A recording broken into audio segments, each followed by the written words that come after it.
મિત્રો, આજનો વિડીયો બનાવવાનો મુખ્ય કારણ એક છે.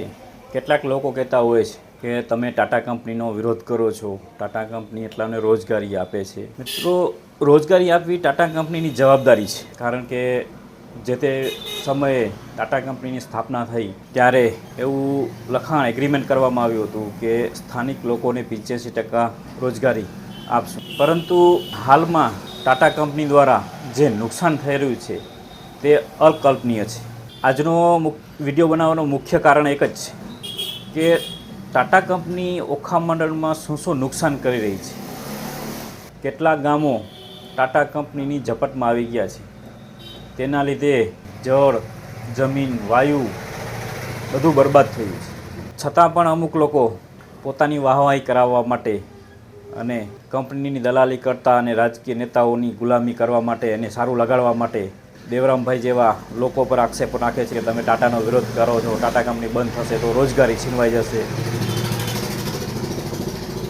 તો રોજગારી આપવી અને રોજગારી છીનવી તે કોઈના હાથની વાત નથી. તે ઉપરવાળો બેઠો છે, દ્વારકાધીશ બેઠો છે. આપણે દેવભૂમિ દ્વારકા જિલ્લાના દ્વારકા તાલુકાના આરામડા ગામમાં આવ્યા છીએ, જ્યાં આપ જોઈ શકો છો સામે આરામડા ગામનો ઝાપો દેખાય છે અને તેની બાજુમાં જ આવેલ તળાવ અને જે જૂના કૂવા જ્યાં આરામડા ગામના લોકો ત્યાંનું પાણી પીતા હતા. આજ આપણે તેના વિશે થોડી વાત કરવાની છે. ત્યાં આ સાઈડ તમે જોઈ શકો છો જે આરામડા ગામની એક ગૌશાળા આવેલ છે. તે ત્યાંથી જે પશુધન છે ગામનું તે પાણી પીવા માટે આ તળાવે આવતું. આ ગૌશાળાની સામે જ આવેલો અવેડો છે જે અત્યારે તમે જોઈ શકો છો ખાલી પડેલ છે અને ત્યાં જ બાજુમાં જૂનવાણી વાવ છે. જે વાવમાંથી જે તે સમયે જે આપણે આગળ ટેકનોલોજી નહોતી ત્યારે કોસથી પાણી કાઢતા. તમે જોઈ શકો છો એનું કોસનું આકારને ઉપર બધું છે. વાવમાં પાણી અત્યારે છે પણ સંપૂર્ણ રીતે ખારું થઈ ગયું, જે પીવા લાયક નથી. મિત્રો, તે કૂવાની બાજુમાં જ એક બીજો કૂવો આવેલ છે જે બતાવજો કમાંતર જાક આવીને. તે પણ પાણીથી આખું સંપૂર્ણ ભરેલ છે પણ તેની જાળવણી નથી. તમે જોઈ શકો છો આજુબાજુમાં બાવેડા ઉગી ગયા છે અને આ વિસ્તારના લોકો અહીંયા નાહવા ધોવા તેમજ મહિલાઓ કપડાં ધોવા માટે આવતી, કારણ કે તે પ્રકારનું બાંધકામ કરેલ છે અને આ પાણી પણ સંપૂર્ણ ખારો થઈ ગયો છે. આ જોઈ શકો છો તમે, આ જે જમીન છે તે એકદમ ખારી થઈ ગઈ છે. મિત્રો, જ્યાં જોઈએ ખારાશવાળું આ બે કૂવા છે. મિત્રો, આ આપણે તળાવની પાછલી સાઈડ આવ્યા છીએ. જે આપણે હમણાં તળાવ જોયું તેની પાછળની સાઈડ જે પાર છે આ તે વિસ્તાર છે અને તેની સામેની સાઈડ જોઉં છો આ ટાટા કેમિકલ્સ કંપનીનું સોલ્ટ વર્ક છે, જેના લીધે પાણીની ખરાબ થવાની પરિસ્થિતિનું કારણ મેન ટાટા સોલ્ટ વર્ક છે. કારણ કે જે સોલ્ટ વર્કની બાજુમાં આવેલ તળાવ છે ત્યાંથી જે પાણી ધોવાઈને આવે છે તે સંપૂર્ણ પાણી તળાવમાં અને જે જમીનમાં ઉતરે છે તેના લીધે આ પાણીના તર એકદમ ખારા થઈ ગયા છે. આપ જોઈ શકો છો મિત્રો, સોલ્ટ વર્ક્સ આ સાઈડ છે પણ આ બાજુ જોઈ શકો છો આ આખા પટમાં મીઠો જામી ગયો છે.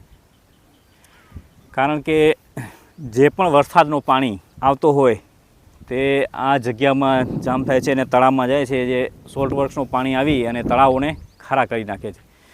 મિત્રો, આ એક તળાવ નહીં પણ મીઠાપુરમાં આવેલી ઘણી તળાવો છે, ઘણી વાવો છે જે અત્યારે ટાટા કેમિકલ્સના બેદરકારીના લીધે આપણે કહી શકીએ કે જમીનના તર બગડવાના, જમીનું બગડવાનું કારણ એક જ છે કે ટાટા કેમિકલ્સ પોતાની જવાબદારી, પોતાની ફરજો નથી નિભાવી રહી. કારણ કે જે તે સમયે ટ્રક ચાલતા હોય તેમાં ટ્રકમાં તાલપત્રી નહોતા બાંધતા, એનું ઉડાણ થતું હતું.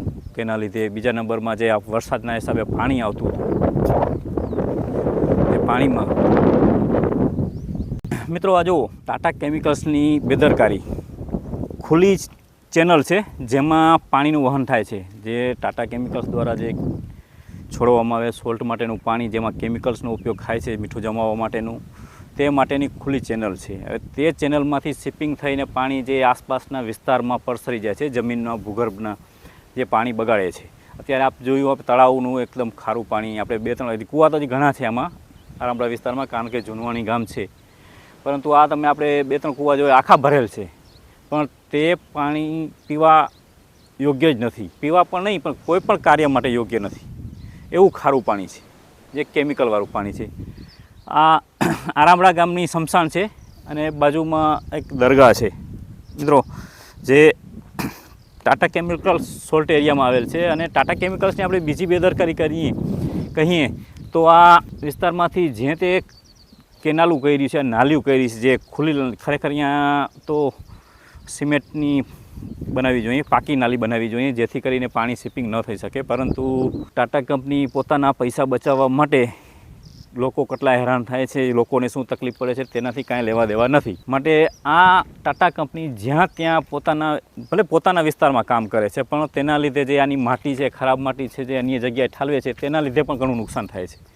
આ તમે જોઈ શકો છો, જ્યાં ત્યાં બાજુમાં પોન્ડ બનાવેલા છે, ત્યાં મીઠાનો ભાગ જે પાણી વરસાદના પાણીના લીધે વરસરી અને ડાયરેક્ટ તળાવોમાં જાય છે, કૂવાઓના ભૂગર્ભમાં ઉતરી અને કૂવાનું પાણી પણ બગાડે છે. મિત્રો, આ વિડીયો કેવો લાગ્યો તે જરૂરથી જણાવજો અને અમારા યુટ્યુબ ચેનલ ઓખા મંડળની આવાજ છે તેને સબસ્ક્રાઈબ કરજો, જેથી અમે અવારનવાર આવા વિડીયો તમારી સમક્ષ મૂકતા રહીશું. અને ઓખા મંડળની જે પણ રોજિંદી જિંદગી છે, જે પણ રોજિંદી સમસ્યાઓ છે, જે પણ રોજિંદા કાર્યો છે તે તમારી સમક્ષ મૂકતા રહીશું.